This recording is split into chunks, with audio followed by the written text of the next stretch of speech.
Clothing. One should walk a lot, communicating with God in the surroundings of living nature.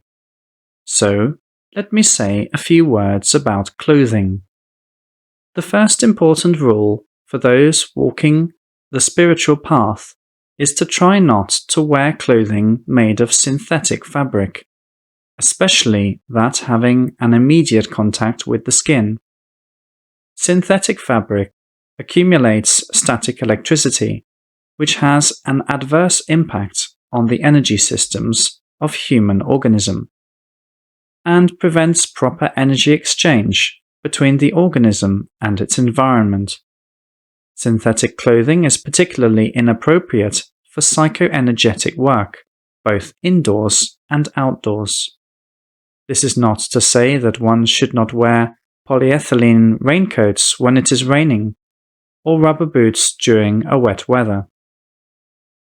In cold winter, the rubber boots should be 2 to 3 size points larger than one's regular size, so that one could put 2 insoles inside it and put on 2 or 3 woolen socks and regular socks over them, so that the former do not get worn out too quickly. It is better to put woolen socks on bare feet, since wet wool does not make the body cold. It is the same with outerwear. If you happen to get drenched, just wring your clothing and put a woolen sweater on first, and all other things over it. Another thing that we need to make sure is that the upper surface of the sole of our footwear is smooth. If there are any prominences under the heel, then long walks will cause heel bones, periostitis, or in some kinds of footwear, the sole gets warped in the toe area. This happens because the card layer that was inserted in the sole gets pursed.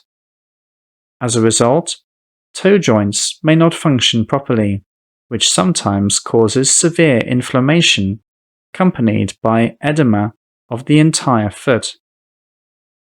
In order to bring that footwear back to the appropriate condition, one needs to detach the sole, tear the card layer out, and then glue the sole back on.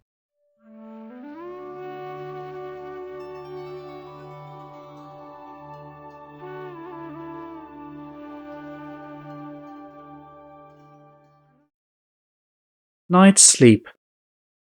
One should not work during the night. The best time to go to bed is 10 o'clock in the evening, and the best time to wake up is from 4 to 6 o'clock in the morning. This regime provides the best night rest to the body and ensures vivacity and agility of the consciousness. It is best to start every day with doing spiritual exercises. Getting a good night's sleep is important.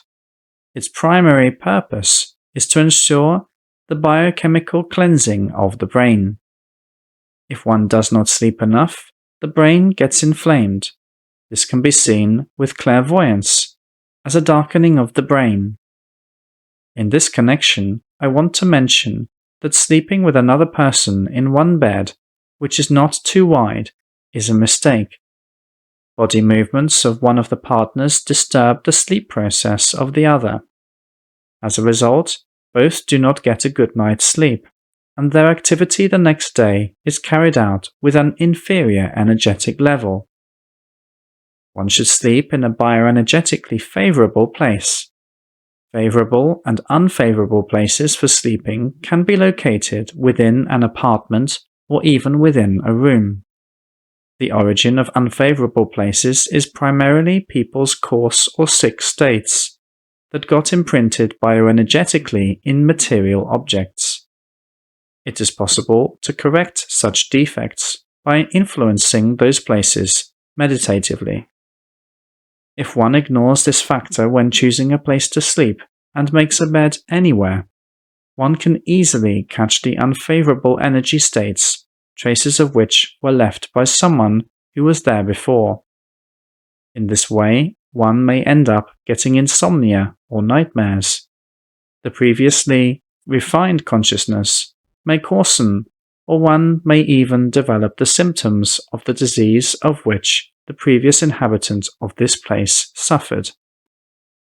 If you need to examine your home for the presence of such places, do not look for psychics who use dowsing rods or other similar devices. None of them is able to interpret the indications obtained in such a way. Only those who succeeded in refining the consciousness can make a proper examination, and they will not be using any tools.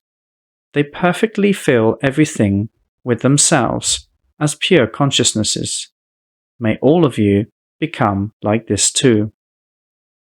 Regarding dreams, sometimes we have dreams in which we sin. This is an indication that we have not completely eliminated our vices yet. In these cases, we need to work over our weak points, using the mechanism of repentance.